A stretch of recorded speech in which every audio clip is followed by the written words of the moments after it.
তোফাজ্জলকে ঢাকা বিশ্ববিদ্যালয়ে আনলো কে, এবং আনার পরে সে হলে ঢুকলো কি করে, তাকে কে ঢুকিয়ে দিল হলের মধ্যে? আর হলে ঢোকানোর পরে কোন ছাত্ররা তাকে প্রথম দেখতে পেল যে এরকম একজন হলে ঢুকেছে, এবং তাকে চোর সাব্যস্ত বা কে করলো? তারপরে তাকে ভাত খাওয়ানো হলো।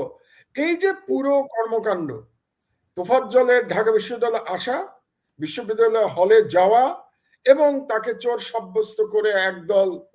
জি মাহমুদ ভাই, আমি জাস্ট একটা বিষয় যোগ করি।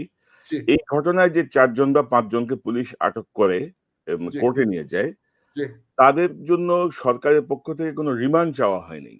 তারা সবাই স্বীকার করছে 164 এই ঘটনা ঘটছে, কিন্তু জি রিমান্ডটা এখানে দরকার ছিল যে আপনার এই প্রশ্নগুলো মানে জানার সেই, জন্য।